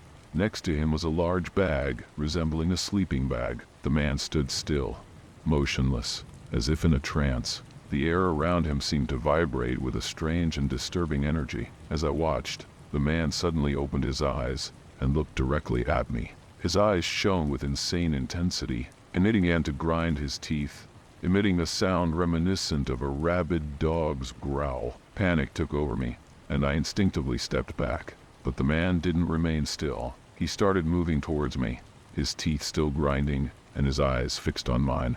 My body froze for a moment, But then adrenaline kicked in. I turned and ran back to the road, my legs moving faster than I ever thought possible. As I ran, I could hear the man's footsteps behind me, breaking twigs and dry leaves. Pure terror propelled me forward, and all I could think about was reaching the car and getting out of that cursed place as fast as I could. The distance to the car felt endless. Finally, I saw the car in the distance, with its headlights still on, and Madison anxiously waiting for me. I shouted for her to unlock the doors as I ran the last few meters. When I reached the car, I pulled the door open and jumped in. "Drive! Now!" I yelled to Madison, who, scared out of her wits, didn't hesitate to step on the gas. As the car sped up, I looked back through the rearview mirror and saw the man standing at the edge of the road, his eyes still shining in the darkness. That gaze would haunt me for a long time, and I knew I would never forget that night. Madison drove at full speed down the deserted road, the car roaring as if fleeing from a nightmare. The dashboard clock read 12:10 in the morning, and the darkness around us felt even more oppressive. I told her everything I had seen, every terrifying detail, as my heart still raced. "What was that, Sebastian?" Madison asked, her voice shaking. "I don't know," I replied, trying to maintain my composure. "But we need to get out of here as fast as we can."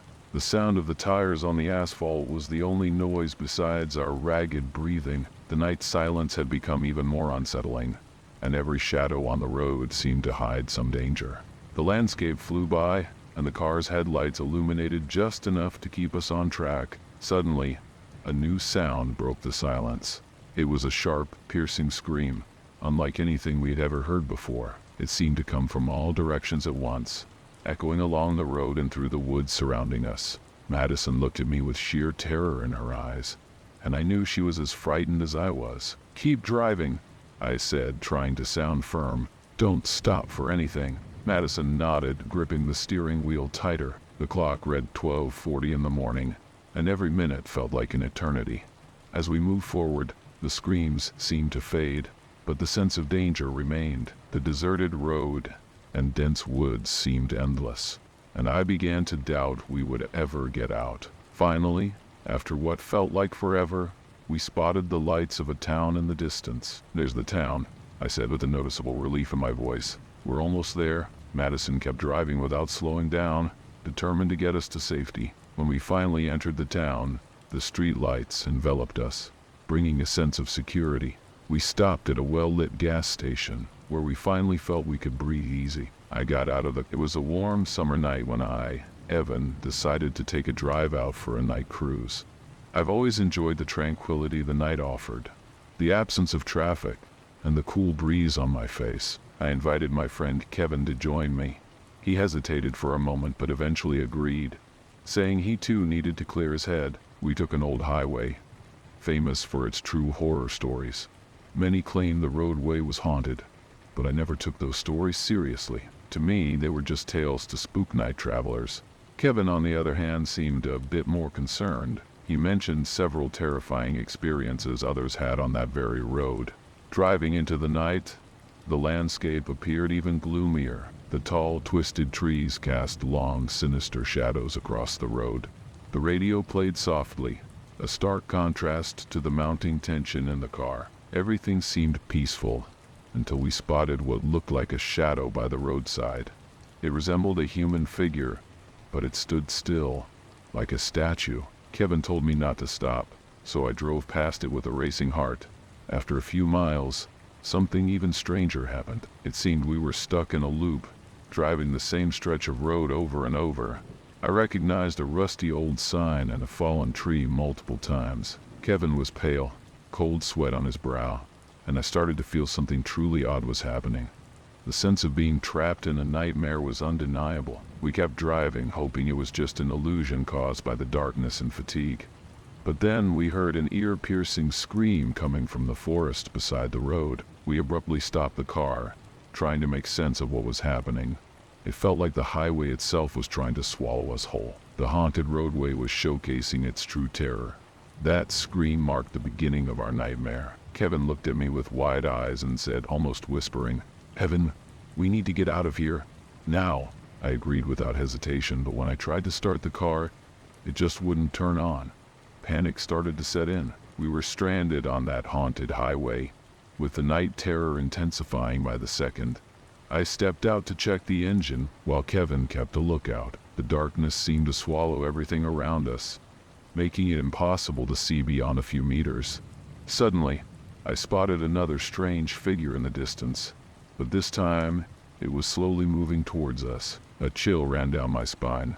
Kevin yelled for me to get back in the car, but before I could respond, we heard that terrifying scream again, louder and closer this time. We jumped into the car and locked the doors, trying to think of an escape. The shadow kept approaching, and the feeling of being watched was undeniable. "Turn on the flashlight," Kevin suggested, and I pointed the beam at the figure. To our horror, we saw a distorted human shape, as if it were constantly moving without ever getting closer. Fear paralyzed us for a few seconds, but we knew we had to act. Suddenly, the car started by itself, as if an invisible force wanted us to continue our scary journey. Without hesitation, I hit the accelerator, trying to escape that horrible sight. The figure disappeared into the darkness, but the sense of being trapped in an endless cycle remained. We passed the same fallen tree and old rusty sign again and again. It was as if the road was holding us captive. Kevin started to pray, something I'd never seen him do before. He begged for this to end, for us to get out alive. I could only focus on the road, searching for an exit, any exit. The night dragged on, each minute feeling like an eternity. We were living one of those true scary stories we'd heard so often but never believed could be real. As we drove, the sense of repetition started to drive us mad. Every turn, every shadow, it all felt like deja vu. Kevin was close to panicking, and I struggled to maintain my composure. Suddenly, we spotted a faint light ahead, like a beacon of hope in the midst of our scary trip. Without thinking twice, I drove towards the light, hoping it would lead us out of this nightmare. The light guided us to a small cabin by the roadside. We decided to stop and check it out, hoping to find someone who could help. We stepped out of the car and knocked on the cabin door. An old man answered, his face weathered and tired. "What are you doing on this road at this hour?" he asked, his voice a mix of concern and resignation. We told him about our night drives and how we seemed trapped on the highway. The old man looked at us gravely and said, "You're not the first ones to experience this. This road has an old history, dating back to when a group of travelers mysteriously disappeared during its construction. Ever since, the road has had its peculiarities." His words were chilling, but there was a ring of truth to them. I asked if there was a way out, and the old man shook his head. "The only way to escape is to find the marker that signals the end of the road. But be careful, the road will try to divert you." We thanked him and returned to the car with newfound hope, but also a fresh dose of fear. We had to find that marker. We drove with renewed determination, ignoring the shadows and screams that continued to haunt us. After several miles, we finally spotted something different. An old wooden sign, barely visible in the darkness, that read, "End of the road." Kevin almost wept with relief, and I accelerated towards it, hoping it would set us free. As we passed the sign, something strange happened. The darkness seemed to slowly lift, and the sense of repetition vanished. We were on a different stretch of road, one we'd never been on before. The night terror began to fade, and a strange calm settled over us. It was as if the road had finally let us go. The road ahead seemed peaceful, almost welcoming, in contrast to the horror we just endured. Kevin and I exchanged glances, both of us speechless at the relief and disbelief we felt. It appeared we had escaped the nightmare. We drove in silence for a few minutes, trying to process what had just happened. In the distance, we spotted the lights of a town. It was a sign that we were finally returning to civilization. I pulled over at a small gas station to refuel and get some fresh air. The attendant, a middle-aged man with a curious look, asked where we'd come from. We told him about the highway, and he nodded in understanding. "You're not the first ones to have terrifying experiences on that road," he said. "Many speak of apparitions, screams, and the feeling of being trapped, driving in circles. It's one of the most famous haunted highways in the region. Some say it's cursed, but no one knows for sure." His words confirmed we weren't crazy. We had indeed lived through one of those true scary stories we'd always heard about. As we refueled the car, Kevin and I discussed our next steps. We decided we would never again take that road at night. The experience had been a true night terror, something neither of us wanted to relive. We finished refueling and got back on the road, now with a new destination in mind, home. The return trip was uneventful. Hello, my name is Bob, and I've been a delivery driver for almost a decade. Usually my nights are quiet, just me, my van, and the empty roads. But on the night of July 15th, my routine took an unexpected turn.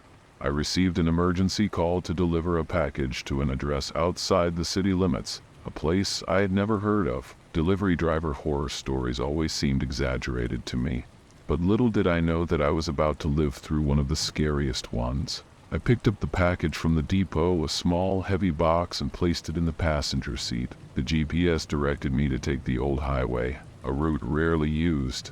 As I drove, the familiar streets gave way to dark and isolated stretches. The night was exceptionally dark, and the feeling of being swallowed by the darkness made me uneasy. I recalled various truly scary stories I had heard, but I never imagined I would become part of one of them. The road seemed endless. After hours of driving, I spotted a small roadside motel, the only sign of civilization for miles. I decided to stop and ask for directions.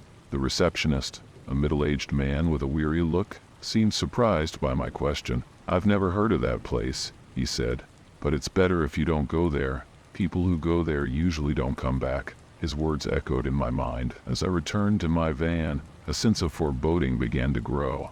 I continued driving, ignoring the receptionist's advice. Finally, the GPS indicated that I had arrived at my destination.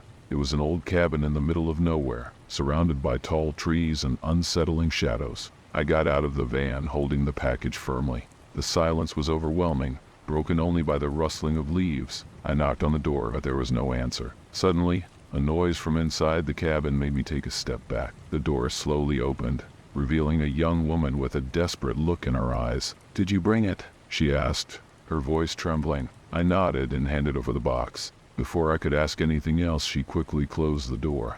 I stood there for a moment, trying to process what had just happened.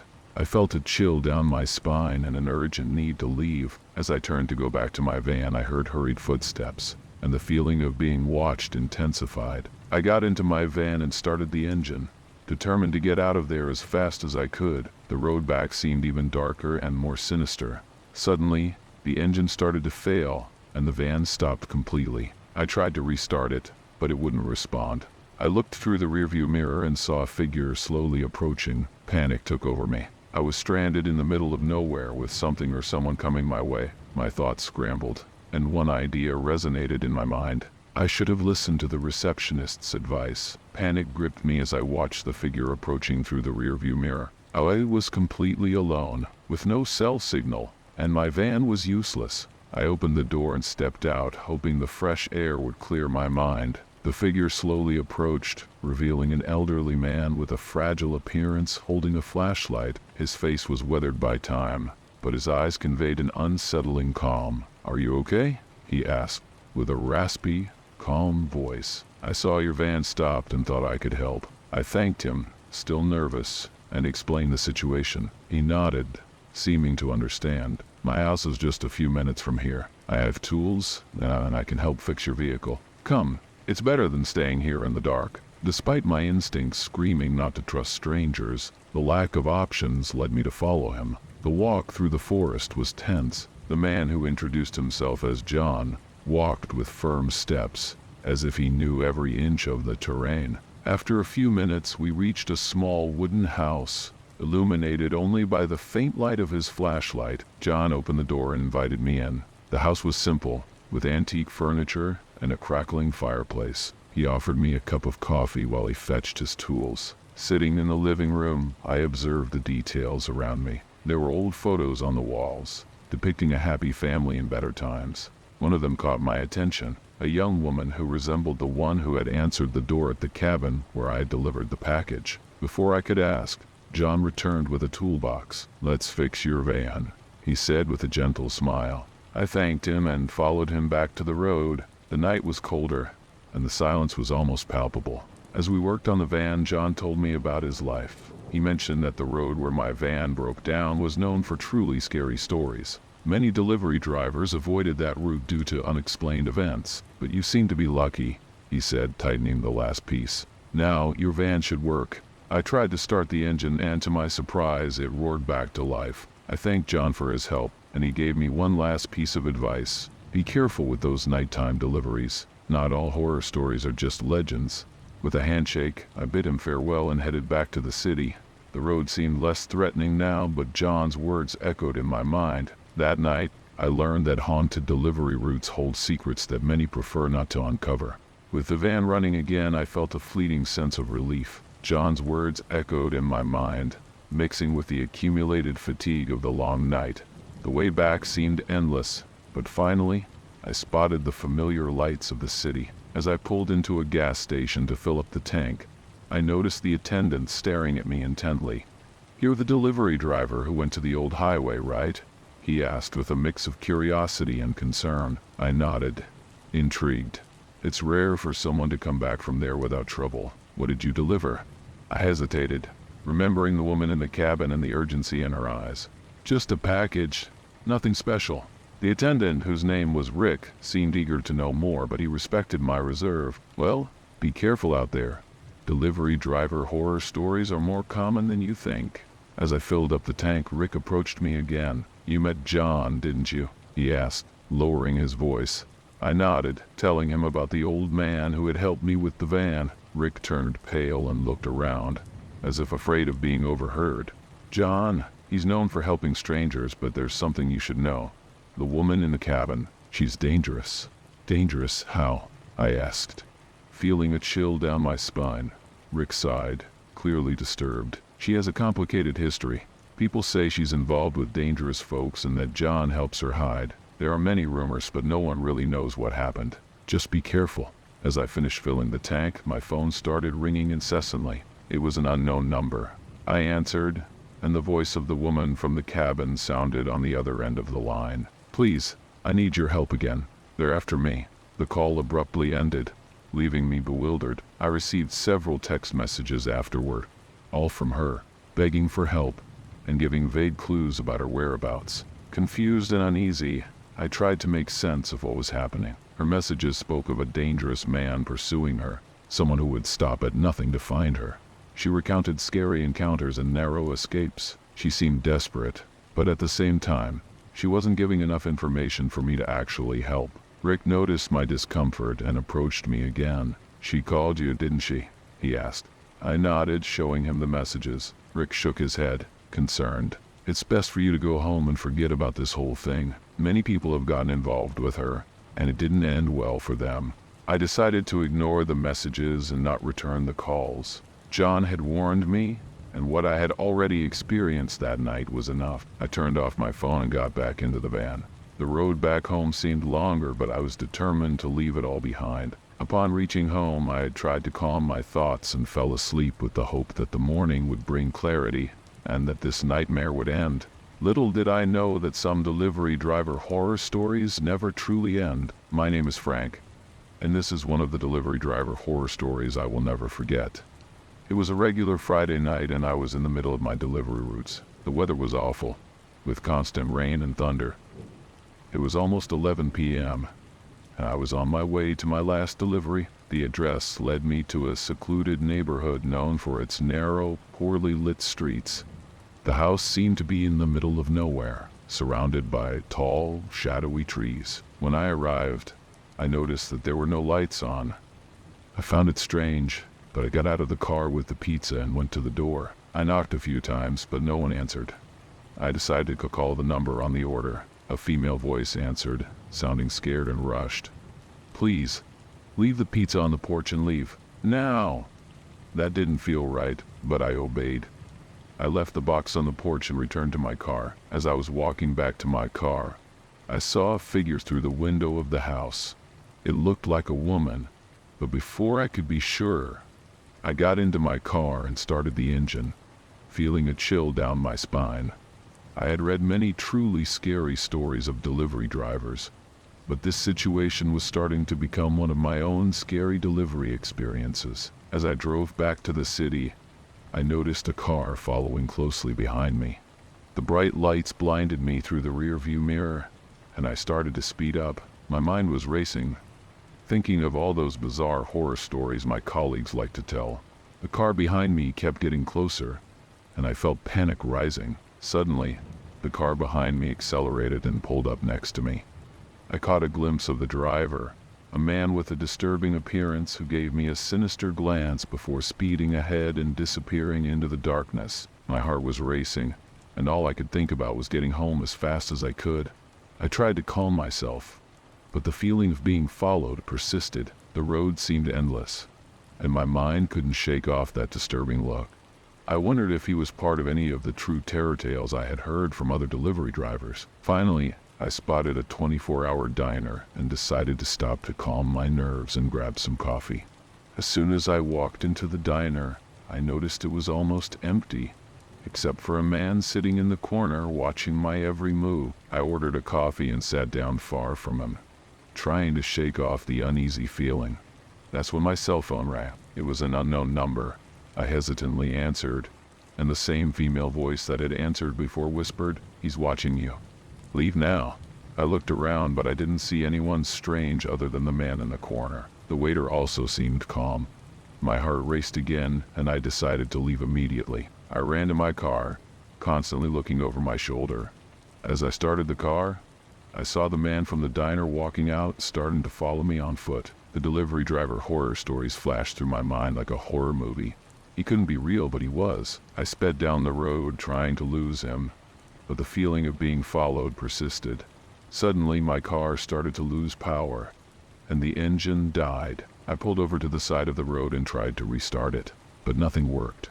I looked around, expecting to see the man, but he was nowhere in sight. Panic set in, and I called the police, explaining my situation.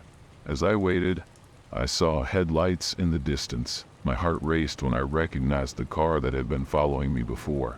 The man was back, and now he knew where I was. The truly scary stories of delivery drivers had never felt so real as in that moment. He pulled up behind me and got out of his car, walking slowly towards me. Suddenly I started running, desperately trying to find a safe place. I ran down the road, trying to ignore the cold rain falling on me. I desperately looked around for any car or house that could help me. My legs were trembling, and my heart felt like it was about to explode. He kept pursuing me, his steps drawing closer and closer. Finally, I spotted a lighthouse in the distance. I ran with all my might, praying for someone to hear my cries for help. He was about to catch up to me when I heard a loud honk, and the car sped towards us. The man stopped abruptly as the driver of the car accelerated to get me out of that situation. Relief washed over me, and a sense of safety took over my body. I looked back and saw the man walking away, defeated. I thanked that stranger and asked him to take me to the nearest police station. As he drove me there, the tears finally came, releasing all the tension and fear I had felt.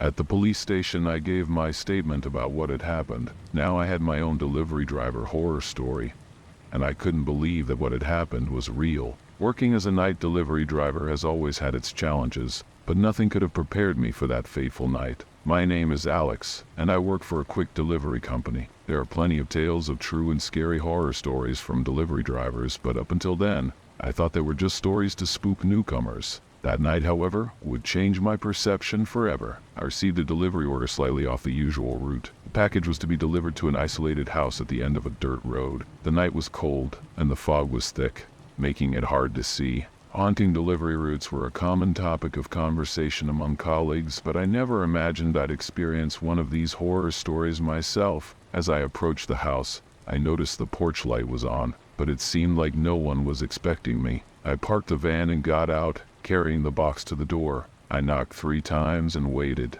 Nothing. I knocked again and called out, but the silence was deafening. A sense of unease started to wash over me. Truly scary stories of delivery drivers flashed through my mind, but I tried to shake off the negative thoughts. Suddenly, the door slowly opened, and a woman appeared. She seemed nervous, constantly looking over my shoulder. "Please, come in," she said with a trembling voice. Reluctant but sensing something was wrong, I decided to step inside. The interior of the house was dark and cold with an oppressive atmosphere. Looking around, I realized the house was empty. devoid of furniture, lifeless. "What's going on here?" I thought, my heart racing. The woman locked the door behind me, and with wide eyes she began to speak rapidly about being chased. She was running from someone dangerous. The paranoia in her eyes was contagious. That's when I heard a noise outside, the sound of heavy footsteps on gravel. "He's here," she whispered, and in that moment, reality and fear materialized before me. I was trapped in a situation that only got worse by the second. The human mind is curious. In moments of extreme danger, it battles between reason and panic. I was there, trapped in a stranger's house, with a potential stalker lurking outside. All the horror stories of delivery drivers I had heard before now seemed amateurish compared to what I was experiencing. I tried to keep calm and asked the woman, "Who's after you?" She just shook her head, her eyes brimming with fear. "He won't stop until he finds me," she whispered, visibly shaken. I wondered if this was yet another one of those scary delivery experiences that turn into true terror tales. I decided to act fast and look for an alternative way out of the house. The footsteps outside were becoming more audible and regular, heightening the tension in the air. Exploring the house, I realized all the windows were sealed. It was as if the house had been prepared for an ambush. The situation made less and less sense by the minute. My heart was pounding, and adrenaline took over. The woman remained in a state of shock, unable to help. I was alone in my search for an exit. However, upon opening a door at the back, I found only a dark basement with no way out. The haunted delivery routes seemed to be a metaphor for my own situation now. The reality of the threat was confirmed when I heard the front doorknob being slowly turned. My instinct told me to run, but rationality urged me to face the situation calmly. I went back to the main room and whispered to the woman, "We need to hide." She pointed to a large closet in the adjacent room. We stepped inside and closed the door, trying to be as quiet as possible.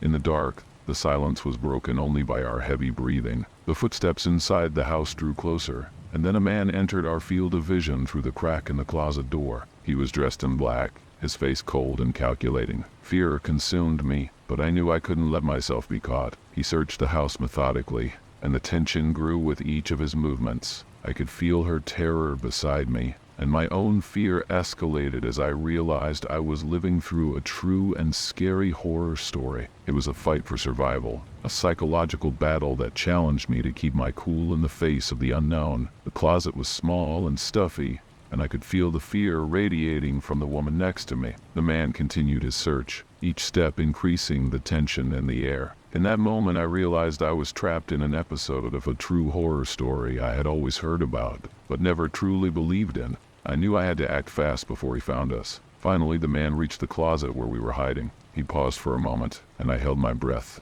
expecting the worst. But then, suddenly he walked away, as if he had heard something outside. Seizing the opportunity, I whispered to the woman, "Let's go, now." We quietly exited the closet and made our way to the back door. To my surprise, it was unlocked. We stepped out into the cold night, running towards the shelter of the nearby forest. We ran for what felt like an eternity until we stumbled upon a small, abandoned cabin. We went inside and locked the door behind us, trying to catch our breath. The woman, whose name I learned was Lucy, finally began to explain. "He's my ex-husband, a psychopath. He's been after me for months. I thought I was safe, but he always finds me." Her voice trembled, and I could feel the weight of her words. True terror tales like this weren't just stories but horrible realities for some people. I knew we couldn't stay there for long. We needed a plan. "We have to get out of here before he finds us," I said to her. "I'll call the police. Stay here and try not to make any noise." I took out my cell phone,